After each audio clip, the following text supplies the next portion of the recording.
እኛ ብዙ ጊዜ የሚመስለን መንፈሳዊ ነገርና ስጋዊ ነገር ብለን ምን ከፍለው ነገሮችን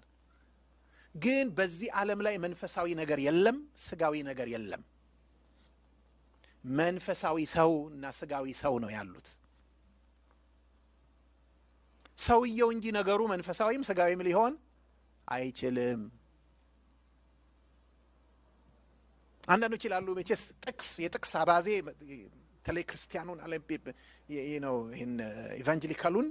ወጥሮ ይዞናል በተለይ እኛን በጣም በሚያሳዝን ሁኔታ ሌላው አይጠቅስም ቢያንስ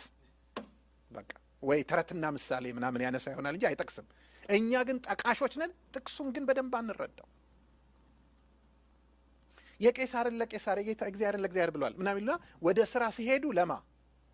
ለቄሳር ወደ ቸርች ሲመጡ ደግሞ እስቲ ደግሞ ለእግዚአብሔርን ለእግዚአብሔር ምናምን ብለው ይላሉ ብዙም እኮ የማይገናኝ ነገር እኮ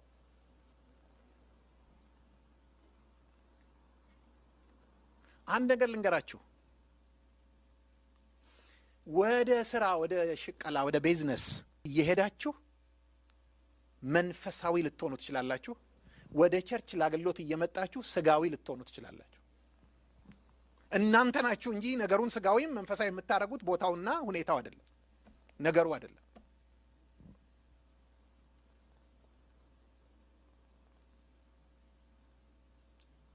አንዳንድ በጣም ምንጸየፋቸው ወይም ምናፍርባቸው ወይም ደግሞ እንደ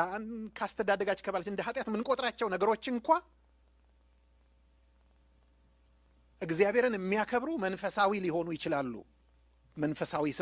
ሰው በትክክለኛው ስርዓት ውስጥ ሲኖርባቸው እንደገና ደግሞ አንዳንድ በጣም የተቀደሱ ብለን ምንላቸው ሃይማኖታዊ ነገሮች እንኳን እርኩስ ሊሆኑ ይችላሉ ስጋዊ ሰው ሲያደርጋቸው ይገባችኋል ማለት ነው ስለዚህ ነገሩ አይደለም ስጋዊ መንፈሳዊ የሚሆነው የለም እንዲህ የሚባል ሰው ነው